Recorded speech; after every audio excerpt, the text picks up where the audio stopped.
Morning. How are we all today? Hope we're well. The co-presenter's got in my lap. Brucey bonus.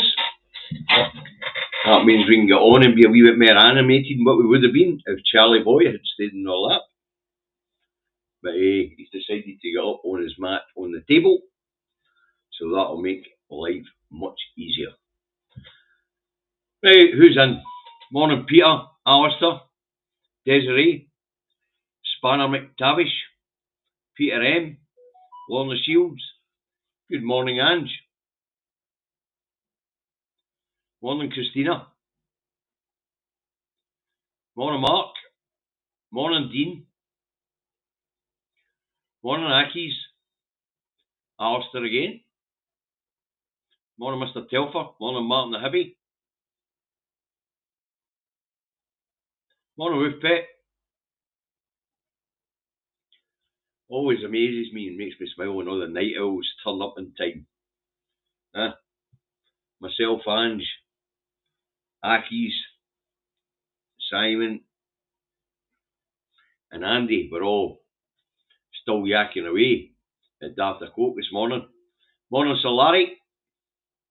I enjoyed your Rod Stewart video, right enough.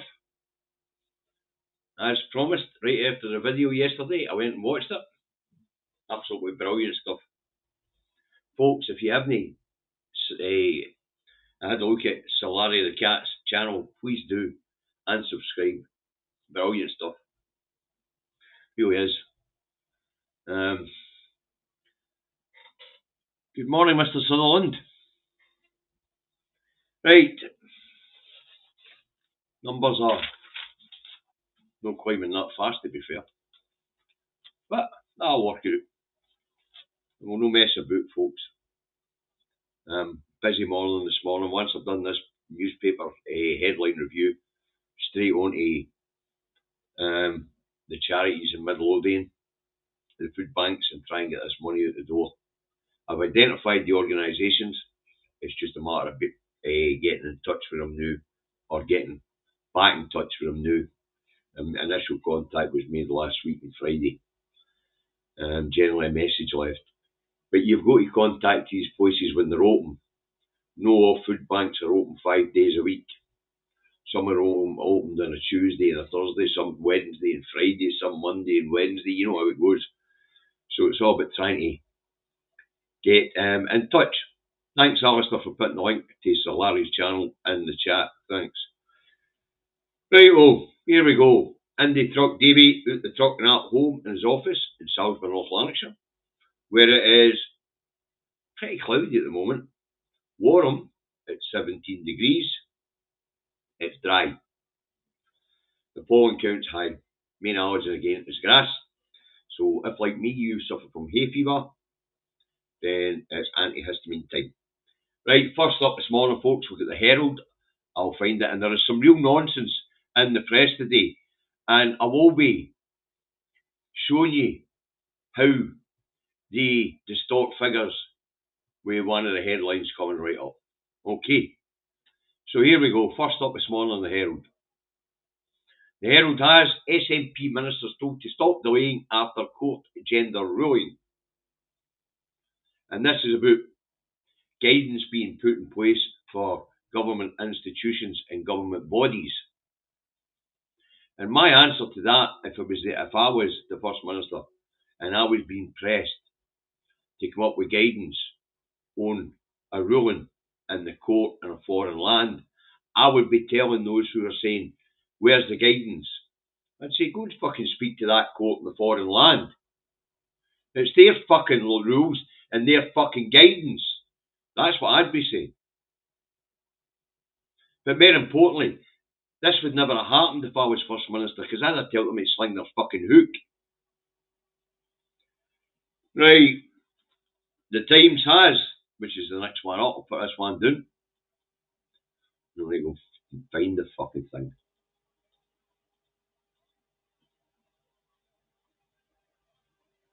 Don't know what they've done with this bloody thing, but it's getting complicated. Used to put them up, you'd be able to take them, find them one at a time, but now they just seem to jump all over the place the minute you put them up. Right, anyway, the Times, as I was saying, let's go and see what the Times is saying. The Times has. Labour rebels accuse Starmer of breaking welfare promises. Now, apparently,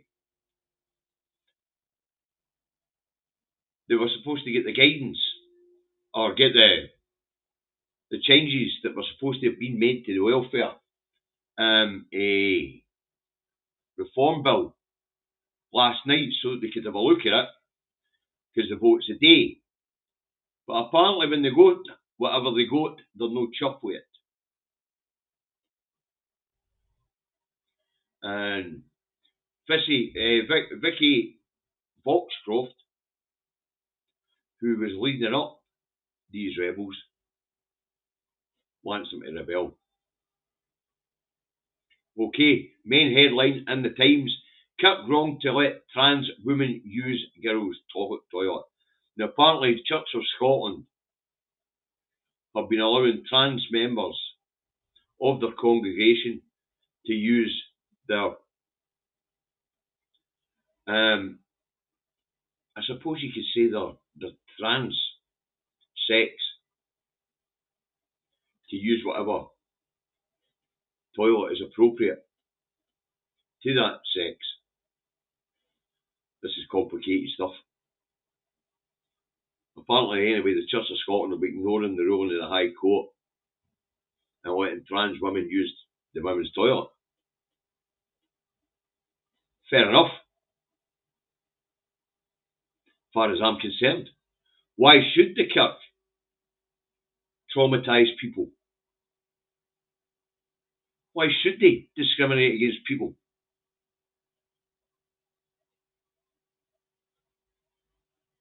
I think it's a problem. But as you can see, we're starting off on the culture wars again, folks. The hate fest of everybody is starting back up. With that nonsense yesterday about a young artist expressing a political view at a music festival, where's the fucking news flash there? And today we're back on hammering the trans community. Ah well, I suppose that's just the way it is going to be, isn't it? Right, next up, the next couple will get cracking headlines on them. Are fucking mental. Next up is the Mail, apparently. If we can find it. I'll be doing the other fucking end now.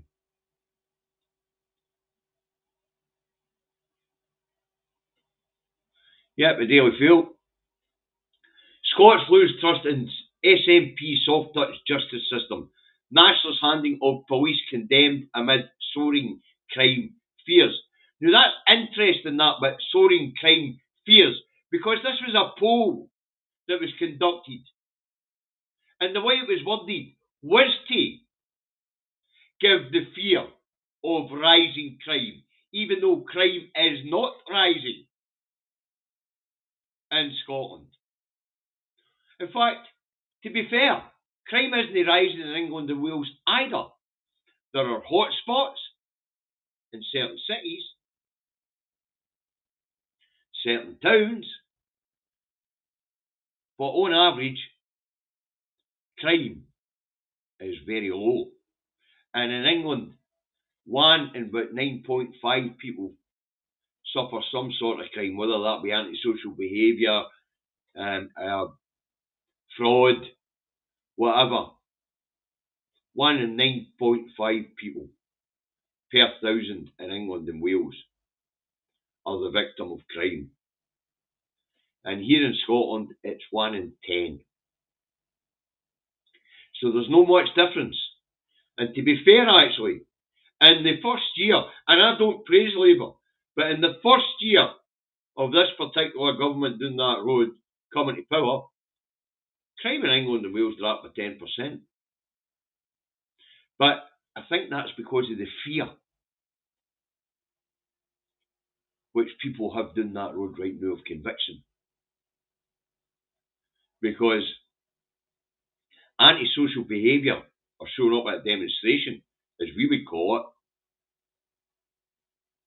they call it antisocial behaviour and bang you in jail. And in the middle of prescribing peaceful protest groups as terrorist organisations.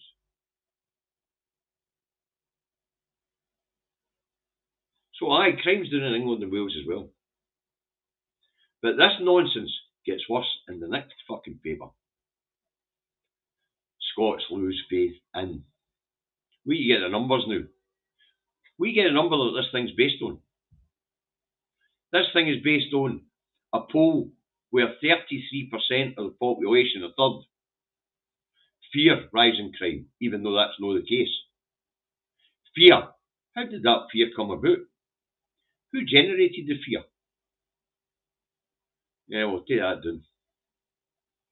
Get rid of it. But one was that the field.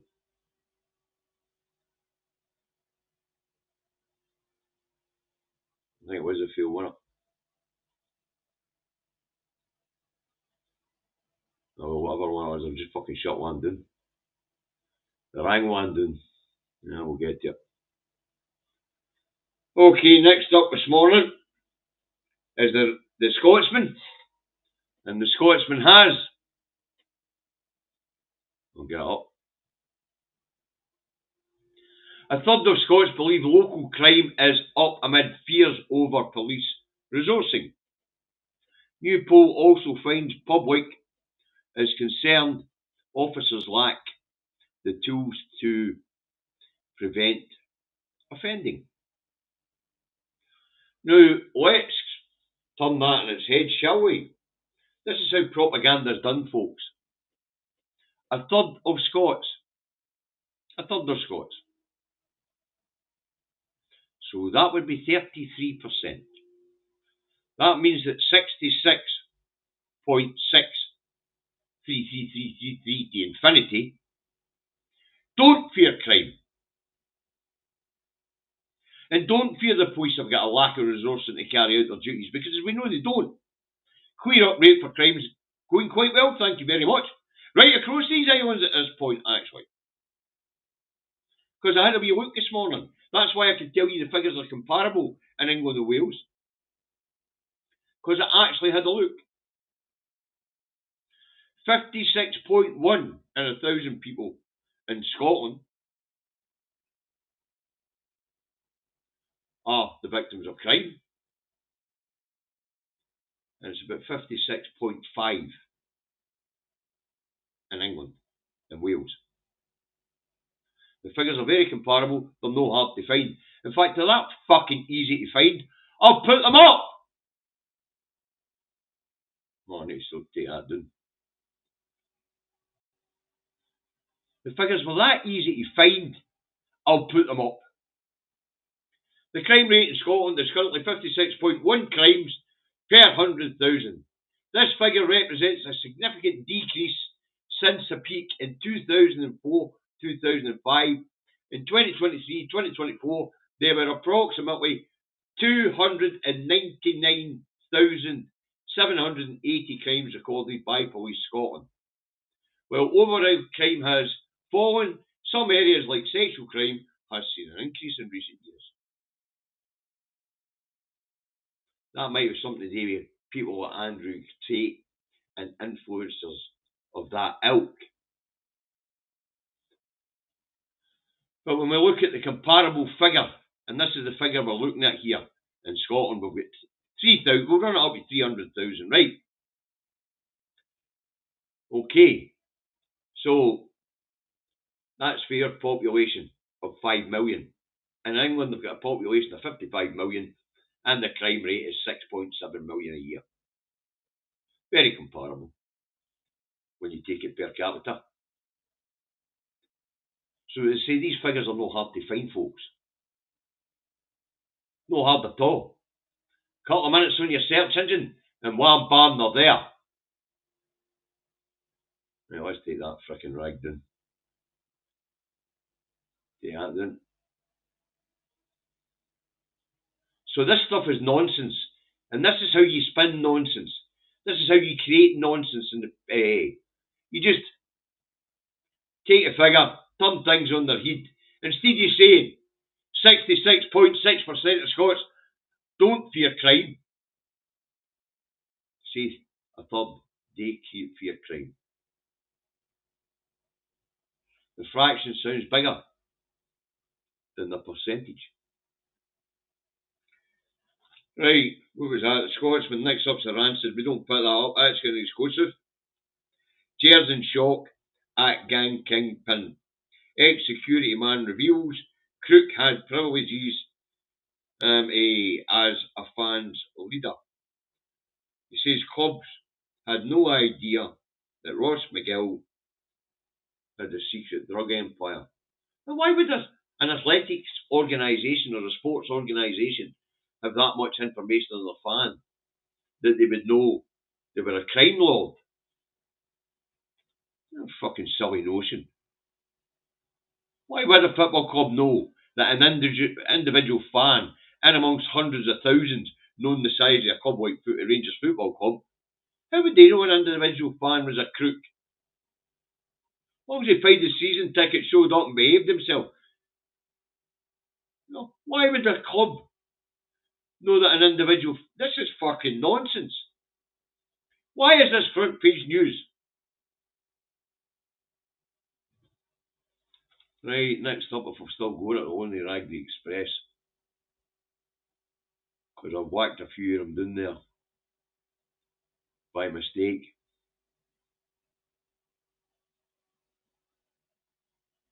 I'm going to have to go and grab a few of them.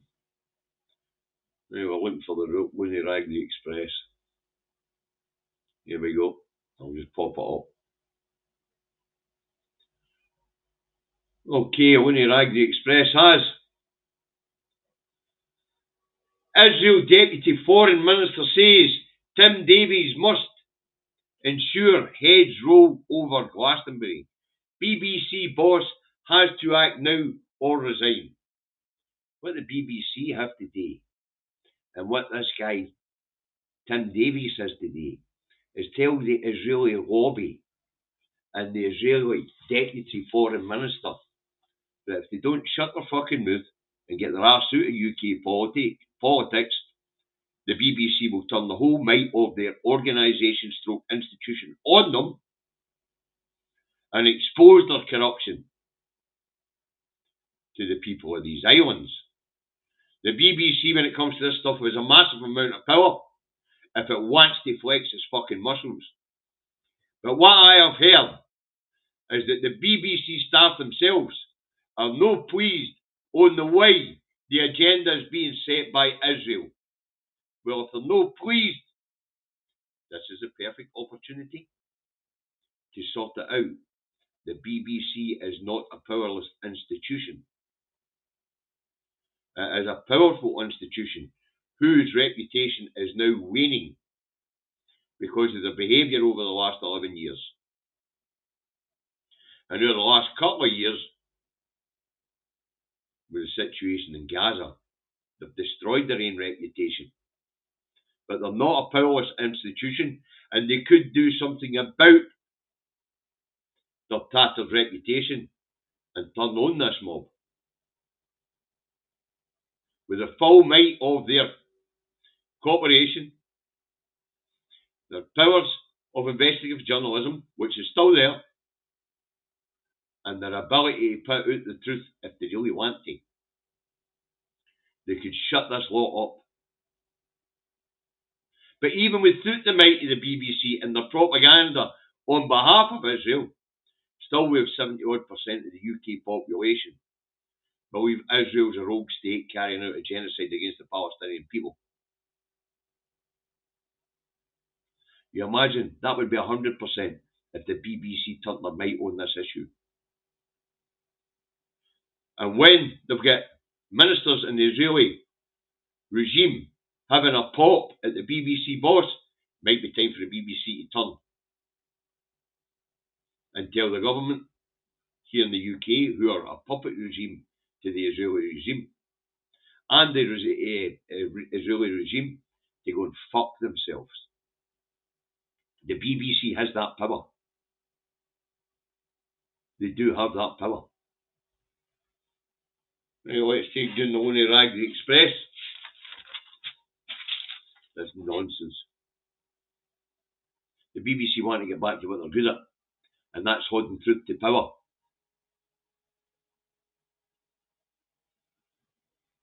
Next up, we'll get the Telegraph. Put it up.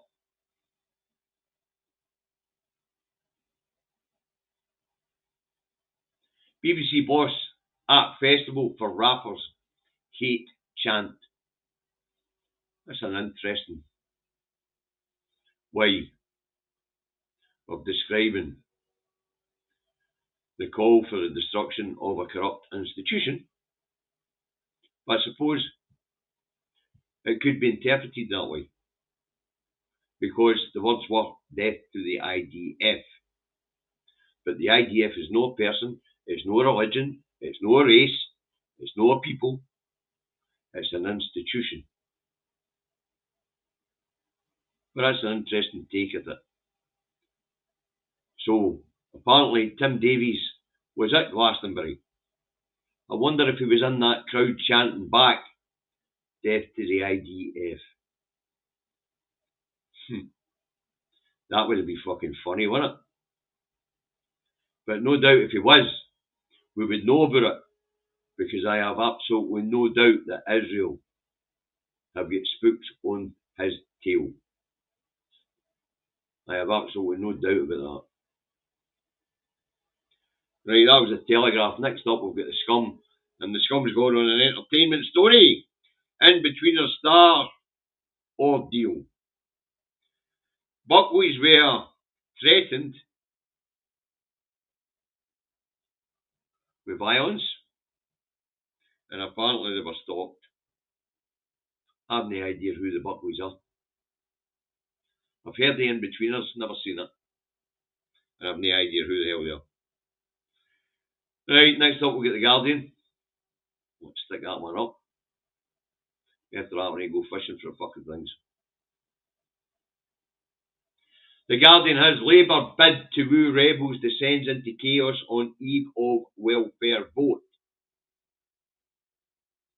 Say, don't know where what happened overnight,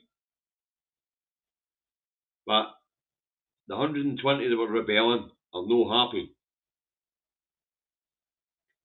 They're no happy. Whatever information they got for this vote today wasn't what they were expecting. And you should never, ever be called to vote on something you don't understand. A bit like the English and Brexit, it wasn't explained to them. They voted on it and look what fucking happened. Right, down with the Guardian, and I don't mean that as a publication, I just mean after this particular broadcast. Where we go after the Guardian. The National. Let's see if we've still got the National. I think we have actually. Yep, the National. And what we got, Scottish Labour MPs have power to block cuts, says Flynn. No, they don't. Even if all the Scottish MPs, 37 of them, plus the opposition parties, taking it to 59, or is it 57 now these days? Boundary changes. Even if the lot of them were to vote, Labour's majority is 380. If the rest of the party voted for, then they're only losing 57 votes out of 380. So Scottish Labour MPs don't have the power to block the cuts. I'm afraid. You're absolutely right, Mr. Flynn. They certainly don't have the power. And apparently only 10 of them are signatories to this particular letter. And only 10 of them are a member of this rebel group. So that means the majority, more than them. Let's use some Scotsman terminology. A third of them. Let's make it sound high instead of making 10 out of 37. Let's say a third of them. That's what there is that have joined the vote. Sorry, the rebels. So, no, the Nationals rang. And Stephen Flynn rang. Even if all 57 MPs in Scotland voted against the Labour amendment, There's 380 of them.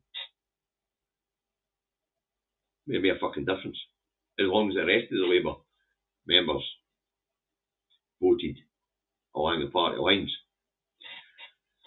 Okay, didn't win a national. Now we're going looking for the rest. Because I shut them down. That's all, I didn't take long to find them. After the national with the eye, we'll just grab it and put it up.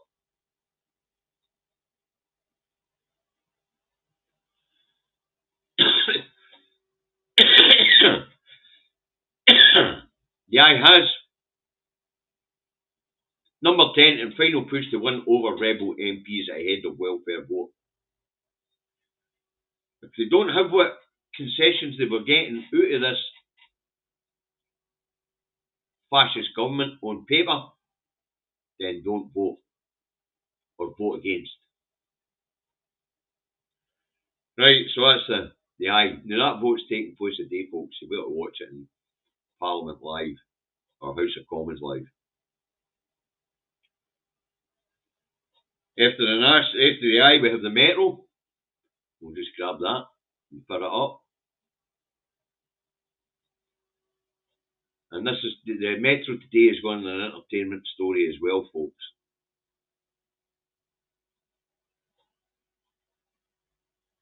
And that is tears at inquest into drag race star's death.